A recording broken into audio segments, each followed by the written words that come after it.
दोस्तों नमस्कार, गुरुजी competitive exam channel पर आपका स्वागत करता हूं। यदि आप पहली बार हमारे चैनल पर आए तो हमारे चैनल को सब्सक्राइब करें, लाइक करें और शेयर करें। देखिए, मैं प्रश्न बैंक 2020-21 की लेकर आया हूं। कक्षा 12वीं, सब्जेक्ट है हमारा व्यवसायिक अध्ययन।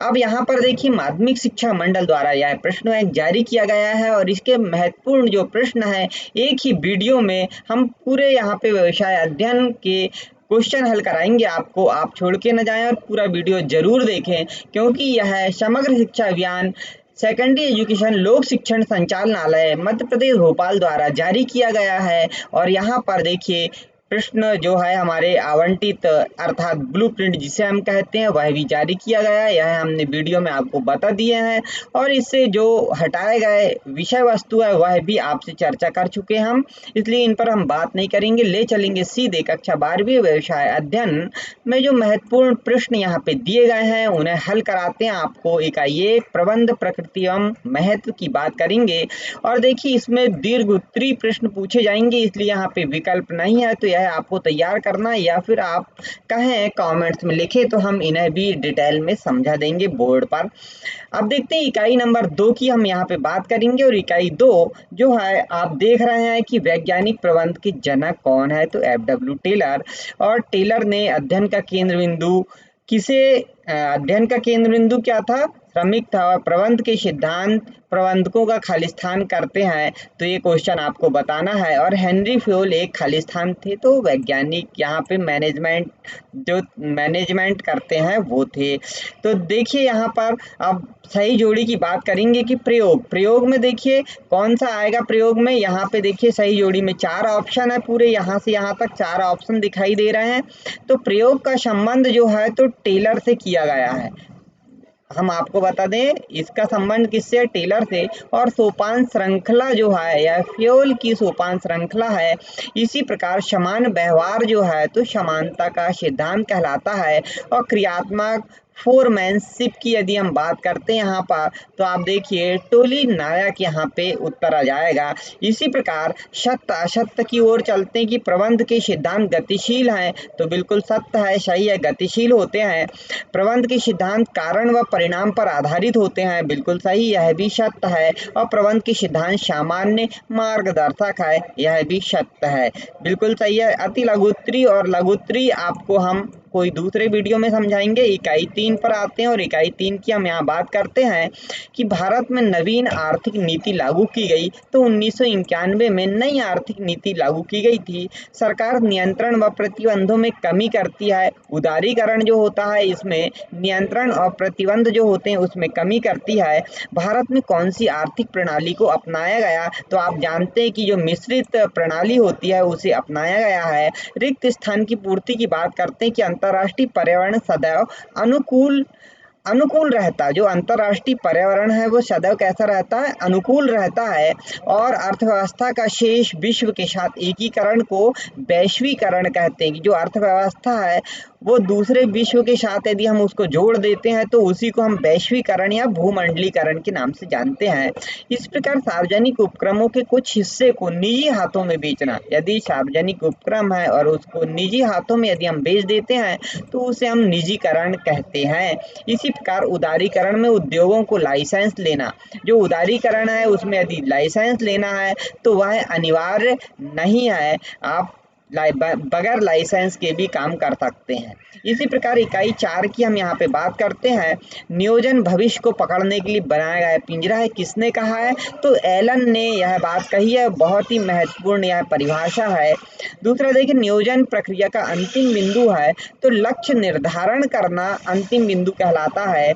रिक्त स्थान की पूर्ति की बात करेंगे कि भविष्य की अनिश्चितताओं का सामना करने के योग्य बनाता है। तो जो नियोजन होता है, नियोजन भविष्य की अनिश्चितताओं का सामना करने के योग्य बनाता है। नियोजन प्रबंध का कौन सा कार्य है? तो प्राथमिक कार्य है, क्योंकि सबसे पहले प्रबंध किया जाता है, नियोजन किया जाता है। और नियोजन एक खालिस्तान प्रक्रिया है, तो यह सतत प्रक्रिया कहलाती है नियोजन। और नियोजन खालिस्तान को सुविधाजनक बनाती है, तो प्रबंध को सुविधाजनक बनाती है। नियोजन भविष्य में देखने की प्रक्रिया है या झांकने की प्रक्रिया है, यह भी हमने देखा है।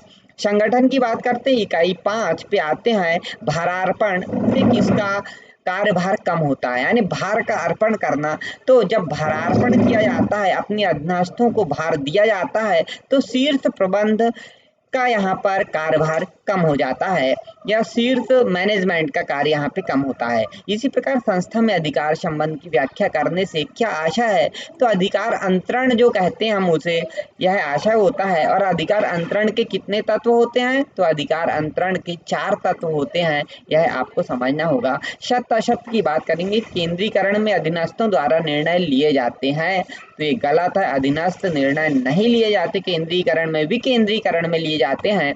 और अधिकार अंतरण सभी व्यवसायों में अनिवार्य है, यह भी गलत है, असत्य है। अधिकार अंतरण सभी व्यवसाय में नहीं होता है। डेविस के अनुसार संगठन मूलतः व्यक्तियों का एक समूह है, यह आपको बताना है, यह क्वेश्चन आपको ढूंढना है और कमेंट्स में हमको बताना सत्य है या असत्य है। अधीनस्थों को कार्य सौंपना उत्तरदायित्व कहलाता है, बिल्कुल सही है। अधीनस्थ को जब हम कार्य सौंप देते हैं तो वह उत्तरदायित्व कहलाता है। दीर्घ उत्तरी की बात नहीं करेंगे हम, इकाई 6 नियुक्तिकरण की बात करेंगे सीधे।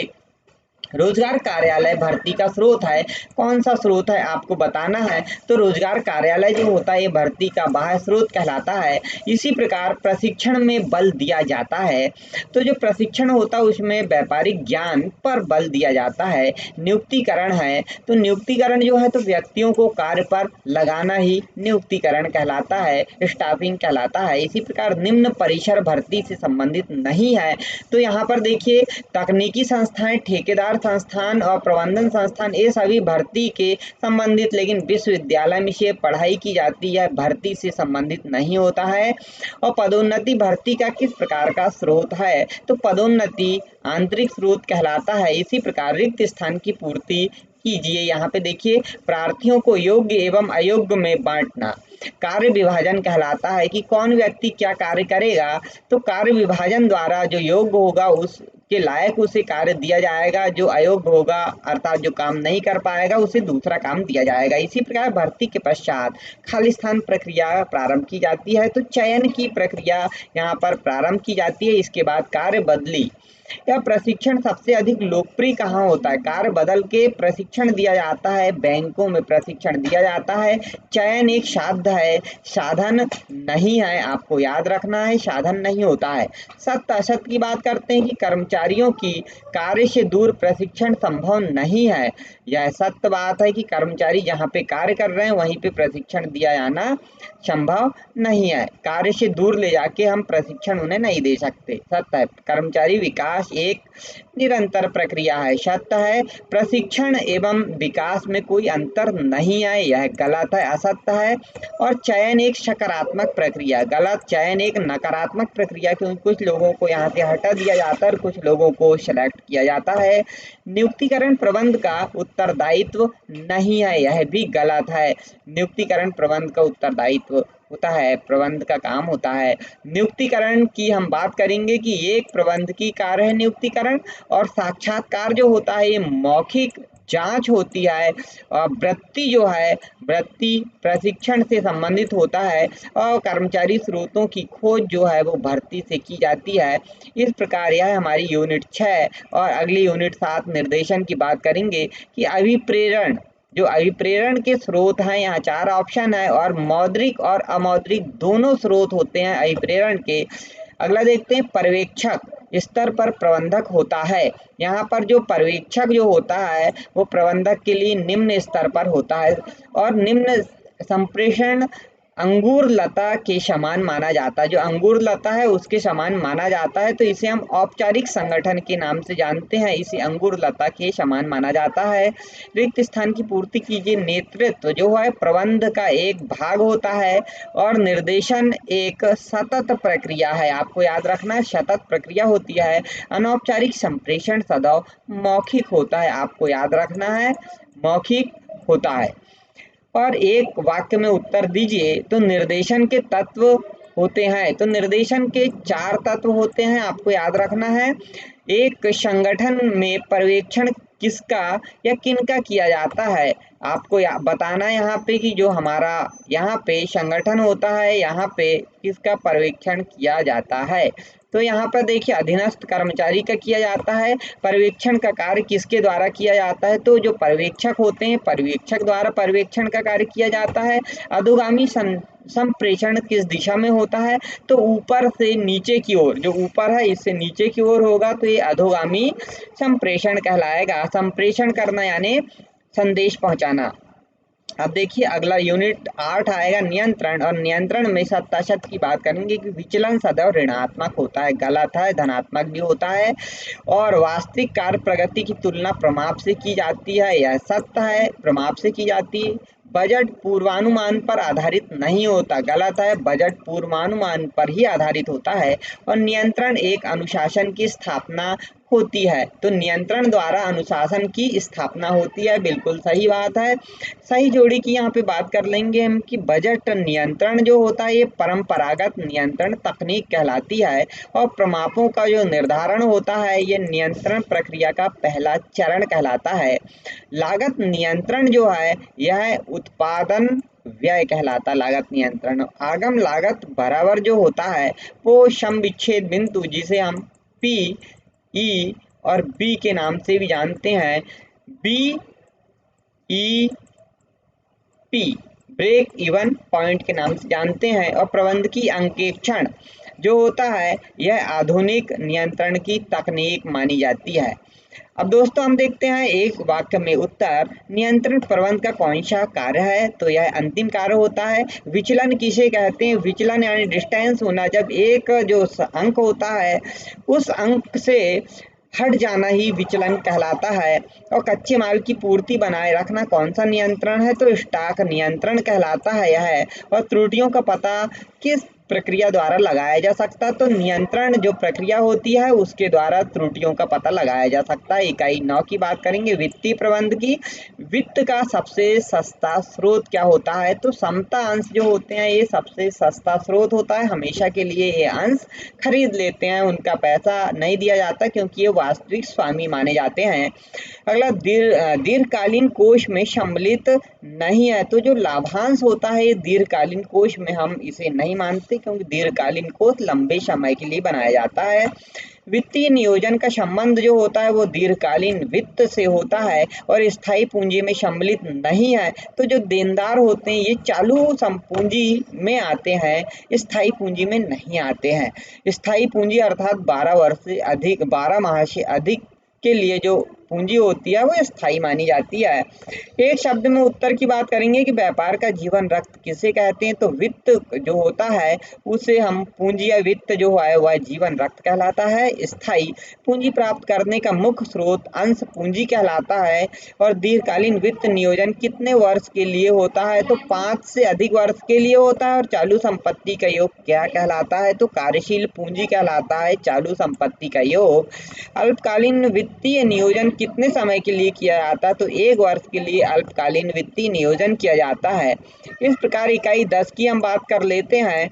और भारत में मुद्रा बाजार का नियंत्रण कौन करता है, तो यहाँ पे देखिए रिजर्व बैंक आरबीआई जो होता है, आरबीआई जो होता है रिजर्व बैंक का नियंत्रण करता है। इसलिए सेबी की स्थापना कौन से वर्ष में हुई, तो सेबी की स्थापना, या 4 ऑप्शन है, 1992 में सेबी की स्थापना हुई है। और नेशनल स्टॉक एक्सचेंज की स्थापना कब हुई है, तो 1992 में नेशनल स्टॉक एक्सचेंज की स्थापना हुई है। इसी प्रकार वित्तीय बाजार का संबंध होता है, तो वित्तीय बाजार का संबंध सरकारी प्रतिभूति से, बॉन्ड से, अंश व ऋण पत्र से, यानी सभी से होता है। ऑप्शन नंबर 4 एकदम सही जवाब हो जाएगा। और प्राथमिक पूंजी बाजार में व्यवहार होता है, तो नई प्रतिभूति का ही व्यवहार होता है, लेन देन क्रय विक्रय होता है। यहाँ पर रिक्त स्थान की बात करेंगे हम यहाँ पे कि भारतीय राष्ट्रीय स्कंद विनिमय का मुख्यालय मुंबई में है। प्रतिभूतियों का नियमन सेबी द्वारा किया जाता है, आपको याद रखना है। और अल्पकालीन वित्त के से संबंधित बाजार को मुद्रा बाजार कहते हैं। और भारत में वर्तमान में 23 स्कंद विपणी है, आपको देखना जो कार्य कर रही है वो 23 स्कंद विपणी है। एक शब्द में उत्तर की बात करेंगे, देश का सबसे बड़ा stock exchange Bombay stock exchange होता है।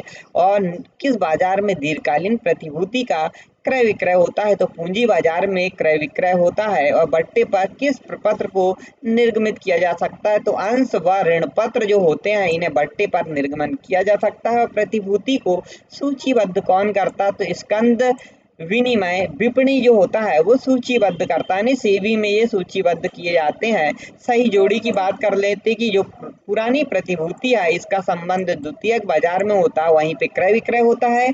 अत्यधिक तरलता की यदि हम बात करते हैं तो ये खजाना बिल जो होता है ये अत्यधिक तरलता दर्शाता है। और शेयर बाजार जो होता है, शेयर बाजार में संगठित बाजार होता है यहाँ पर। और नई प्रतिभूति जो होती है प्राथमिक बाजार में ही इनका विक्रय किया जाता है, क्योंकि यहाँ पे अंश या ऋण पत्रों का विक्रय होता है।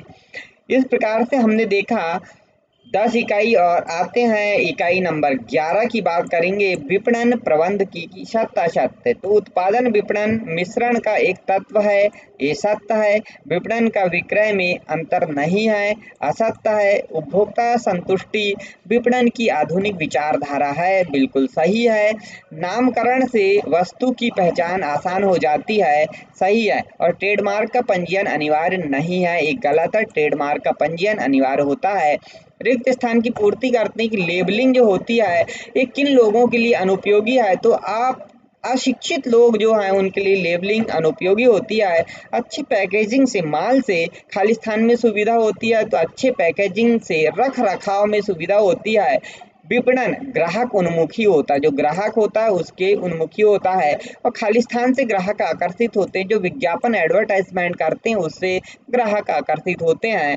इकाई 12 की बात करेंगे और यहाँ पे विकल्प नहीं दिए गए हैं, तो आप समझ गए होंगे हमने आपको पूरे व्यवसाय अध्ययन के कक्षा 12वीं के महत्वपूर्ण पृष्ठ बैंक के उत्तर आपको यहाँ पे बताए। आपको ये वीडियो कैसा लगा आप हमें ज़रूर बताएं और अपने दोस्तों को भी शेयर करें और हमारे चैनल को सब्सक्राइब करें। आज के लिए इतना ही, मिलते हैं नेक्स्ट वीडियो में नए टॉपिक लेकर। नमस्कार।